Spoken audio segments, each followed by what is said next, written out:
তোমার জাদুর লাঠি আমাকে দাও, আমি আজ অবধি কারোটা নেইনি।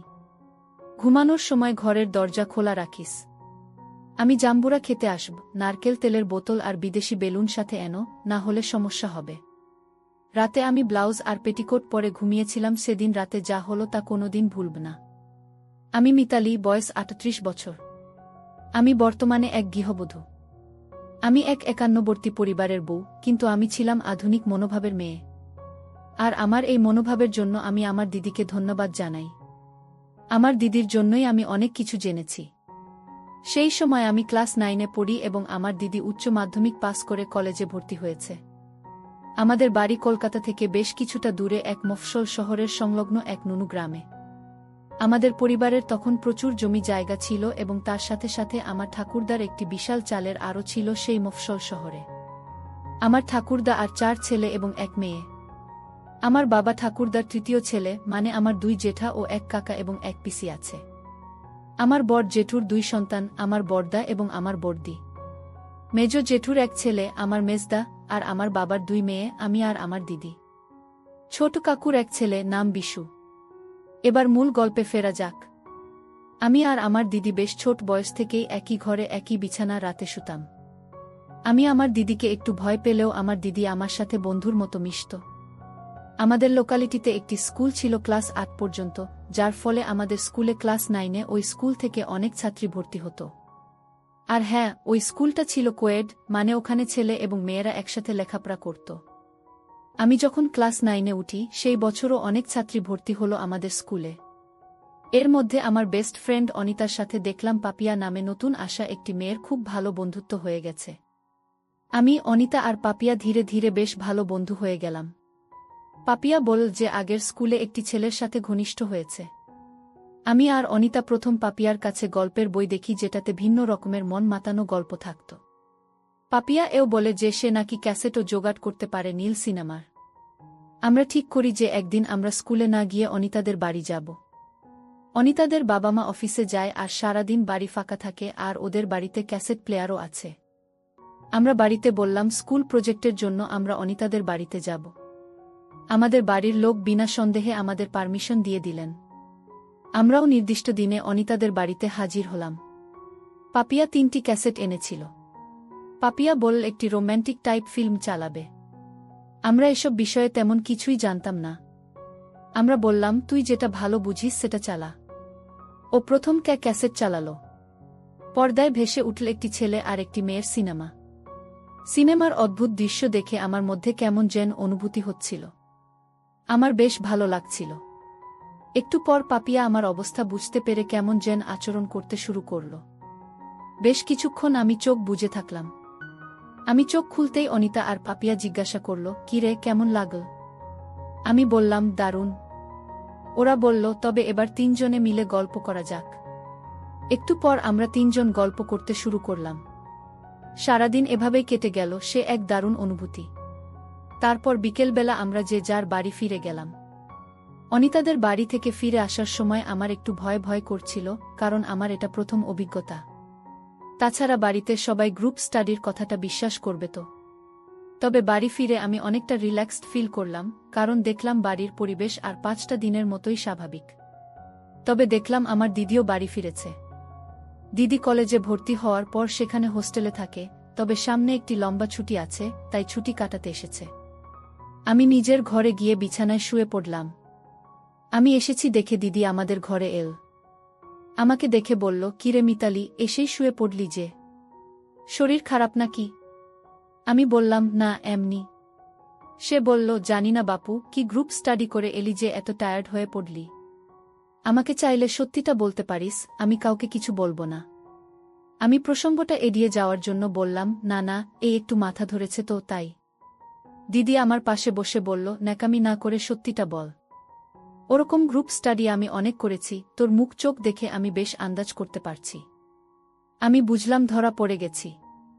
দিদির কাছে সব সত্যিটা ধীরে ধীরে বললাম। দিদি সব শুনে বলল, রাতে রেডি থাক, তোর জন্য সারপ্রাইজ আছে। রাতে খাওয়া দাওয়ার পর আমি আর দিদি শুতে গেলাম। দিদি ঘরে এসে দরজাটা লক করে দিল, আর আমার কাছে এসে বলল, আজ আমার বোনটা বড় হয়ে গেছে। দিদি খুব সুন্দর একটি পারফিউম মেখেছিল। আমি সুন্দর গন্ধটা শুঁকতে থাকলাম। দিদি বলল, দাঁড়া, তোকে একটি জিনিস দেখাই। এই বলে উঠে গিয়ে নিজের সুটকেস থেকে একটি নকল জাদুর লাঠি বার করল। আমি এসব আগে দেখিনি, অবাক হয়ে তাকিয়ে আছি। দেখে দিদি বলল, এটা দিয়ে আমরা হোস্টেলে মেয়েরা মনের ইচ্ছা পূরণ করি। বন্ধুরা, তোমরা বুঝেছ তো কিসের কথা বলছি? এরপর দিদি জাদুর লাঠি দিয়ে জাদু দেখাতে লাগল। মিনিট 20 পর দিদি বলল, আজকের মতো এটুকুই থাক, না হলে সমস্যা হবে। আমরা হোস্টেলে ঘন্টা 2 ব্যবহার করি।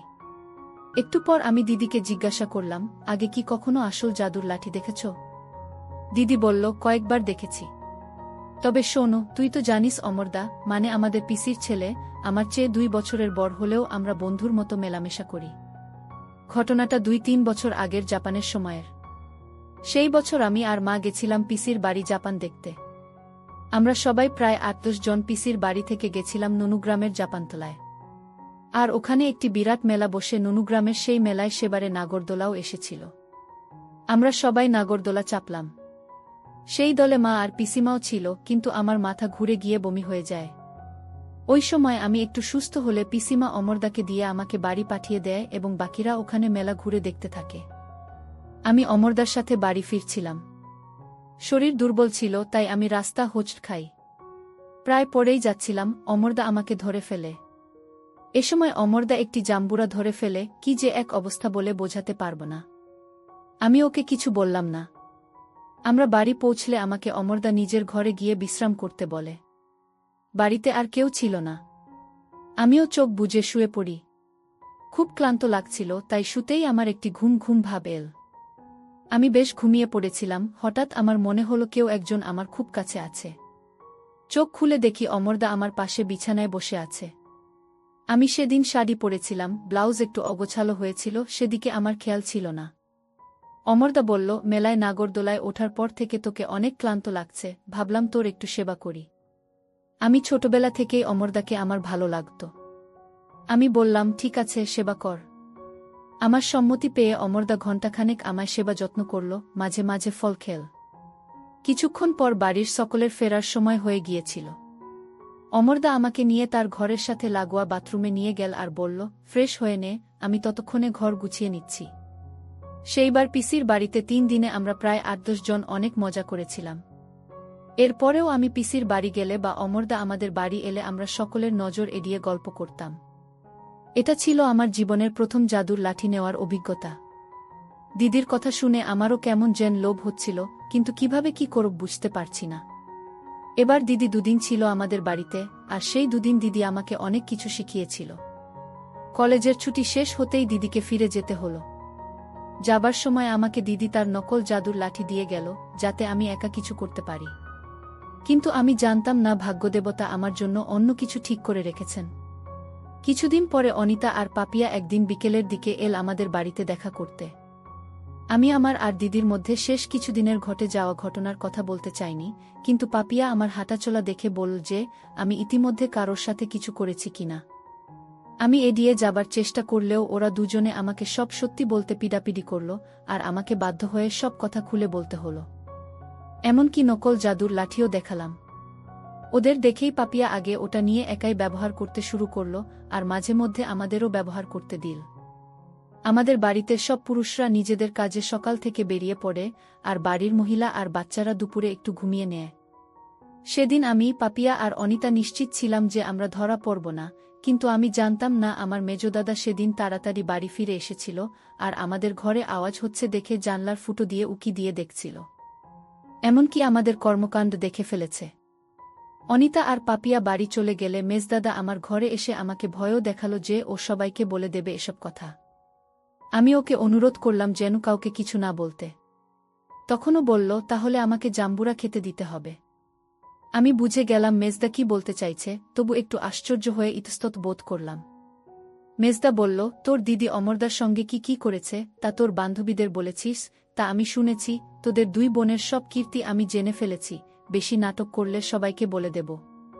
আমি দেখলাম মেজদা শুধু দেখেই ফেলেনি, শুনেও ফেলেছে সব কথা। আমি কোনো উপায় না পেয়ে মেজদাকে জাম্বুরা খেতে দিলাম। এদিকে প্রায় বিকাল হয়ে এসেছিল, আর বাইরে উঠোনে মা কাকিমারা উঠে পড়েছিল ঘুম থেকে।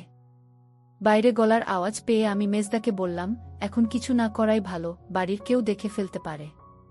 মেজদা রাজি হচ্ছিল না, তবুও ধরা পড়ে যাওয়ার ভয়ে আমি বললাম, রাতে আমার ঘরে চলে এসো। মেজদা বলে গেল, রাতে যেন আমি দরজা খুলে রাখি। সবাই শুয়ে পড়লে ও আমার ঘরে আসবে। সারা সন্ধে আমি পড়ার ঘরে বসে একটুও পড়ায় মনোযোগ দিতে পারিনি। আমার মেজদার কথা ভেবে খুব এক্সাইটেড ছিলাম।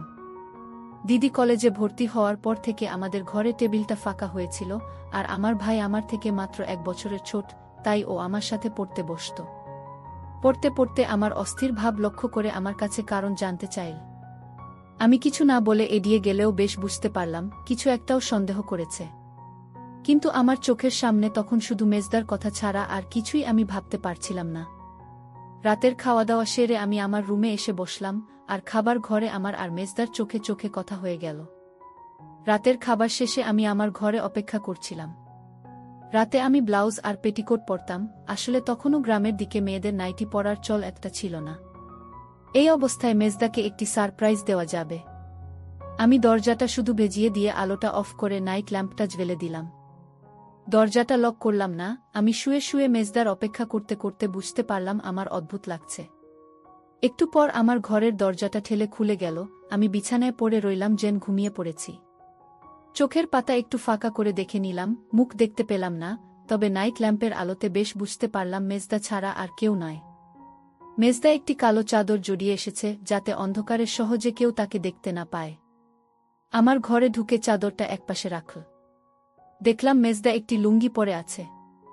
মেজদা নাইট ল্যাম্পের আলো আমায় একদৃষ্টে দেখতে লাগল। আমি তার চোখে আকর্ষণ দেখতে পেলাম। সে এসে আমার বিছানায় পাশে বসল, কিসের দিকে যেন তাকিয়ে আছে, ঠিক বুঝতে পারলাম না। আমি যেন ঘুমিয়ে পড়েছি সেইভাবে শুয়ে রইলাম। মেজদা বলল, আমি জানি তুই জেগে আছিস। কথাটা শুনে আমি উঠে পড়লাম। দাদা বলল, আমি নারকেল তেল আর বিদেশি বেলুন এনেছি, তোর সাথে প্রথমবার গল্প করব, তাই ভাবলাম এগুলো নিয়ে আসি, এগুলো ছাড়া ভালো লাগবে না। একটু পর আমরা গল্প করতে শুরু করলাম। বাড়ি ভর্তি লোকের মাঝে আমি চেঁচামেচি করছিলাম। মেজদা বলল, এত জোরে শব্দ করিস না, সবাই বুঝে যাবে। এই রাতে 40 মিনিটের মতো গল্প করেছিলাম। শেষ মুহূর্তে হঠাৎ দরজার কাছে খুট করে একটি শব্দ হতেই ঘুরে দেখি মেজদা দরজা লক করেনি, আর সেই দরজার সামনে দাঁড়িয়ে আমাদের ছোট ভাই বিশু দাঁড়িয়ে আমাদের দেখছে আর নিজে নিজে কি যেন করছে। আমি একটু হকচকিয়ে গেলাম, এমন মুহূর্তে ও আশা রাগ হল প্রচণ্ড। আর একটু পরে আসলেই বা কি ক্ষতি হতো। রাগের মাথায় ভাবলাম, ও যদি আবার কাউকে কিছু বলে দেয় তাহলে তো সমস্যা হবে। মেজদাকে বললাম, বিশুকেও আমাদের গল্পের আসরে শামিল করি, তাহলে ও কিছু বলতে পারবে না। আমি আস্তে আস্তে বিশুর সামনে গিয়ে বসলাম, অন্ধকারে কিছুই বুঝতে পারল না যে আমি ওর সামনে বসে আছি। আমার ছোঁয়া পেতেই ও ভয় পেয়ে পালাতে গেল, আর আমি ওকে বাধা দিলাম, বললাম, তোর লজ্জা করে না? এত রাতে আমার ঘরে ঢুকে কি করছিলি? আমি না তোর দিদি হই? ও পাল্টা দিল, তুই নিজের ঘরে মেজদার সাথে যা করছিলি তা খুব ভালো কাজ নাকি? বাড়ির সবাই জানলে কি হবে বলতো?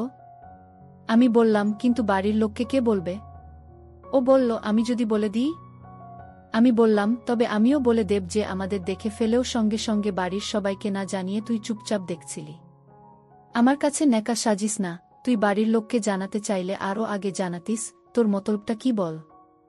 বলল, আমাকেও গল্প শোনাতে হবে, আমার একা ভালো লাগে না, একসাথে দুইজনের সাথে গল্প করতে পার ভেবে আমি আর বাধা দিলাম না। পালাক্রমে বিশু আর মেজদার সাথে অনেক গল্প করেছি রাতভর। ঘড়িতে তখন রাত 2:30 বাজে, ঘর অগোছালো হয়ে আছে, জামাকাপড় এদিক সেদিক ফ্লোরে পড়ে আছে। ওরা গুড নাইট বলে নিজের রুমে চলে গেল। এদিকে আমিও একটি ম্যাক্সি পরে ফ্রেশ হয়ে নিলাম। হাঁটতে অসুবিধা হচ্ছিল, তবুও রুমের দরজাটা লক করে কোনোমতে শুয়ে পড়লাম। ক্লান্ত থাকায় তাই সহজেই ঘুমিয়ে পড়লাম। আমার ব্যথা কমেছে। আজ আবার আরেকবার করবি এই বিষবা জীবনে, আর একা থাকা ভালো লাগছে না। তুই যেদিন থেকে আমার বাড়িতে ভাড়া এসেছিস সেদিন থেকেই আমাকে লুকিয়ে লুকিয়ে দেখিস, যা তেলের শিশিটা নিয়ে আয়। সেদিন রাতে কাকিমা যা করল তা কোনোদিন ভুলব না। আমার নাম জুয়েল, যে ঘটনাটা আজ বলতে যাচ্ছি সেটা ঘটেছিল আজ থেকে প্রায় 6 বছর আগে। তখন আমি রাহুম্বুল কোম্পানিতে মেডিকেল রিপ্রেজেন্টেটিভের চাকরি করতাম। পোস্টিং ছিল বহরমপুরে। মাইনে কম হওয়ায় বাধ্য হয়ে মেসবাড়িতেই থাকতে হতো। আমি বরাবরই খাদ্যরসিক, তাই মেসের পানসে খাবার খেয়ে আমার পোষাচ্ছিল না। কম ভাড়ায় একটা বাড়ি খুঁজছিলাম, যাতে একটু ভালো মন্দ কিছু খেতে পারি। বেশি দেরি হল না। এক ওষুধের দোকানদার সন্ধান দিলেন একটি বাড়ির। কিন্তু সমস্যা হল, পেইং গেস্ট থাকতে হবে। এক রবিবার সকালে বাড়ি দেখতে গেলাম। গিয়ে দেখলাম একতলা বাড়ি, সামনে একটা সুন্দর বাগান। কলিং বেল বাজাতে এক ভদ্রমহিলা এসে গেট খুলে দিলেন। উনি আমায় সঙ্গে করে ভেতরে নিয়ে গেলেন। গিয়ে দেখলাম একটাই বেশ বড় ঘর, সঙ্গে লাগোয়া বাথরুম ও রান্নাঘর। ঘরটা আমার খুব পছন্দ হলো, কিন্তু ভাবছিলাম আমি এই ঘরে থাকলে ভদ্রমহিলা কোথায় থাকবেন। এই কথা ভাবতে ভাবতেই ভদ্রমহিলা এক থালা লুচি আর আলুর দম নিয়ে ঘরে ঢুকলেন। এবার আমি আমার নিজের পরিচয় দিয়ে ওনার তৈরি জলখাবারের খুব প্রশংসা করলাম।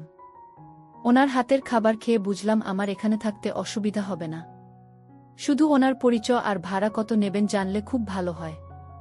এবার তিনি বলতে শুরু করলেন। ভদ্রমহিলার নাম অঞ্জনা সেন। বছর কয়েক আগে ওনার স্বামী মারা গেছেন। উনি একটি প্রাথমিক বিদ্যালয়ের শিক্ষক ছিলেন, আর সবচাইতে মর্মান্তিক ঘটনা ঘটেছে আজ থেকে প্রায় 7 মাস আগে। অঞ্জনা দেবীর মেয়ে মীরা সুইসাইড করে প্রেমঘটিত কারণে। স্বামীর পেনশনের 4 লাখ টাকায় ওনার চলছে না, তাই টাকার প্রয়োজনেই বাধ্য হয়ে বাড়ি ভাড়া দিচ্ছেন। আমাকে থাকা বাবদ 3,000 টাকা দিতে অসুবিধা হবে কিনা জিজ্ঞাসা করলেন। আমি সঙ্গে সঙ্গে রাজি হয়ে গেলাম। এত কম টাকায় খাওয়া দাওয়া সমেত এত ভালো ঘর পাব না। তাছাড়া মেসের চেয়ে 1,000 টাকা কমও লাগছে, কিন্তু একটাই চিন্তা হচ্ছিল যে অঞ্জনা কাকিমা কোথায় থাকবেন, তাই আমি ওনাকে জিজ্ঞাসা করলাম। উনি বললেন উনি রান্নাঘরে থেকে যাবেন। যদিও আমার এটা শুনে খারাপ লাগলো, তাও আমি কাকিমাকে বলে গেলাম আমি দুপুরে সবকিছু নিয়ে চলে আসব। এবার আমি একটু অঞ্জনা কাকিমার বর্ণনাটা দিয়ে রাখি। অঞ্জনা কাকিমার বয়স প্রায় 40 হবে, চেহারা খুব ভারী, উচ্চতা 5 ফুট 2 ইঞ্চি, গায়ের রং ফর্সা, শাড়ি আর ব্লাউজ পরেন, বাড়িতে দেখতে বেশ আকর্ষণীয়। আমি 4:30-এর মধ্যে সবকিছু নিয়ে কাকিমার বাড়িতে চলে আসলাম। কাকিমাও আমাকে সব জিনিসগুলো গোছাতে সাহায্য করলেন। সবকিছু ঠিকঠাক করতে সন্ধে 7টা বেজে গেল। কাকিমা চা করল। চা খেতে খেতে আমার কি কি খেতে ভালো লাগে জানলেন। আমি আমার পরিবারের কথা, অতীতের কথা সব ওনাকে বললাম। উনিও বললেন উনি শিক্ষক মশাইয়ের দ্বিতীয় স্ত্রী। দারিদ্র্যের কারণেই বয়স্ক শিক্ষক মশাইকে বিয়ে করেন। মীরা ছিল কাকিমার সৎ মেয়ে। ছোটবেলা থেকে মানুষ করলেও কাকিমাকে কোনোদিনই মায়ের সম্মান দেয়নি। কাকিমার যখন বিয়ে হয়, কাকিমার বয়স 22, কাকুর ছিল 42 আর মীরার ছিল 5। প্রধানত মীরাকে দেখার জন্যই কাকু বিয়ে করেছিলেন। শিক্ষক মশাই মারা যাবার পর মীরার ব্যভিচারিতা আরও বৃদ্ধি পায়। কলেজের এক প্রফেসরের সাথে আপত্তিকর অবস্থায় ধরা পড়ার কিছুদিন পরে আত্মহত্যা করে। এত কিছুর পরও কখনো নিজেকে সামলে নিয়ে নতুন করে বাঁচতে চান। সারাদিনের ধকলের পর রাতের খাবার খেয়ে দুজনেই তাড়াতাড়ি ঘুমিয়ে পড়ি। রাত 2টোর নাগাদ প্রস্রাব পেয়ে বাথরুমে যেতে গিয়ে কাকিমাকে দেখে আমার কেমন যেন মনে হলো। কোনো রকমে বাথরুম থেকে ফিরে কাকিমাকে দেখতে থাকলাম। কাকিমা শুধু একটা শাড়ি পরে চিত হয়ে ঘুমোচ্ছে, দেখেই নিজেকে সংযত রাখতে পারছিলাম না। কিন্তু প্রথম দিনেই এতটা এগোনো ঠিক নয়। কাকিমার ইচ্ছে আছে কি না জিজ্ঞাসা করা দরকার। আমি ভাবলাম কাকিমাকে যদি আমার সাথে রাতে ঘুমানোর ব্যবস্থা করে দিতে পারি, তাহলে ভালো সুযোগ পাওয়া যাবে। পরের দিন আমি কাকিমাকে রাতে আমার ঘরে শুতে বললাম। কাকিমাও বলল কাল রান্নাঘরে শুয়ে ঠিক ঘুম হয়নি। কিন্তু যেহেতু ঘর ভাড়া দিয়েছেন, তাই লজ্জায় আমাকে কিছু বলতে পারেনি। আমার প্রস্তাবে কাকিমা খুশি হলেও আমাকে নিরাশ করে কাকিমা মেঝেতে বিছানা করে শুতো আর আমি খাটে শুতাম। এরকম কিছুদিন চলার পর মোক্ষম সুযোগটা এলো। পরের শনিবার বাথরুম পরিষ্কার করতে গিয়ে কাকিমা পা মুচকে পড়ে গেল। এই কদিনে আমার সাথে কাকিমার খুব ভালো সম্পর্ক হয়ে গিয়েছিল। আমি আওয়াজ পেয়ে বাথরুমের দরজার সামনে যেতেই কাকিমার কান্না শুনতে পেলাম। আমি গিয়ে জিজ্ঞাসা করাতে বললেন উনি পড়ে গেছেন। আমি দরজা খুলতে বললাম। উনি কিছুক্ষণ পরে হামাগুড়ি দিয়ে কোনোমতে দরজা খুলে দিলেন। আমি দেখলাম কাকিমার ফর্সা মুখ ব্যথায় গোলাপি হয়ে গেছে। কোনোমতে পেটিকোট পরেছে বোঝা যাচ্ছে, পায়ে হাতে ময়লা লেগে আছে। আমি জল দিয়ে সব ধুয়ে কাকিমাকে স্নান করাতে গেলে কাকিমা বলল তার অস্বস্তি লাগছে। আমি কাকিমাকে বললাম এখানে তুমি আর আমি ছাড়া কেউ নেই। কোনো বিপদে আমাদের দুজনকেই একে অপরের পাশে দাঁড়াতে হবে। জিজ্ঞাসা করলাম ব্যথা কি একটু বেশি লেগেছে, হেঁটে ঘরে যেতে পারবে?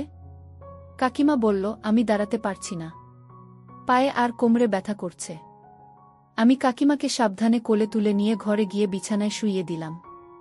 কাকিমা একটা পেটিকোট জড়িয়ে রইলেন। কাকিমা জিজ্ঞাসা করল, আমি আজ কি খাব? বললাম, তুমি শুয়ে রেস্ট নাও, আমি কিছু খাবার আর ওষুধ নিয়ে আসি। ওই বলে আমি স্নান করতে গেলাম। আমি স্নান সেরে তাড়াতাড়ি রেডি হয়ে ওষুধ আর খাবার নিয়ে এলাম। তারপর কাকিমাকে খুব যত্ন করে খাওয়ালাম ও কাকিমার মুখ নিজে হাতে করে ধুয়ে দিলাম। কাকিমাও খুব খুশি হলো আর বলল, এত যত্ন আমার কেউ কোনোদিন করেনি রে। আজ পরে না গেলে জানতেই পারতাম যে কেউ আমায় এত ভালোবাসতে পারে। আমি বললাম, অনেক কথা বলেছ, এবার ওষুধগুলো খেয়ে নাও। তারপর আমি তোমার পায়ে আর কোমরে মলম লাগিয়ে দিচ্ছি। কাকিমা ওষুধগুলো খাইয়ে দিয়ে আমি প্রথমে পায়ে ভালো করে মলম লাগিয়ে মেসেজ করে দিলাম। তারপর কোমরে মালিশ করতে শুরু করলাম। কিছুক্ষণের মধ্যে কাকিমাও ঘুমিয়ে পড়ল। একটু অগোছালো ভাব দেখে অস্বস্তি হচ্ছিল। আবার মনে হলো, না আজকে না, কাকিমা সুস্থ হলে কিছু করা যাবে। আমি যে কখন ঘুমিয়ে পড়েছি জানি না, ঘুম ভাঙল কাকিমার ডাকে। চোখ খুলে দেখি ঘর পুরো অন্ধকার। মোমবাতিগুলো কখন শেষ হয়ে নিভে গেছে। আমি কাকিমাকে দেখতে পারছি না বলে কাকিমাকে নাইট ল্যাম্পটা জ্বালাতে বললাম। কাকিমা লাইট না জ্বালিয়ে ঘরের অন্যদিকের একটা জানলা খুলে দিল। বাইরে ঝিরিঝিরি বৃষ্টি শুরু হয়েছিল। বাইরে ঠান্ডা হাওয়া ঘরে এসে ঢুকছে। দূরে স্ট্রিট ল্যাম্পের আলো বাগানের গাছের ভিতর দিয়ে কিছুটা এসে ঘরের মেঝেতে এসে পড়ছে। কাকিমা বলল, আজ পায়ের ব্যথাটা কমেছে। আমি জানি কাল তুই আমাকে দেখে অনেক কিছু কল্পনা করেছিস। কাল আমি অসুস্থ ছিলাম বলে কিছু বলতে পারিনি। আমি খানিকটা লজ্জা পেলাম। তবুও সাহস করে বললাম, তুমি কি আমার সাথে গল্প করবে?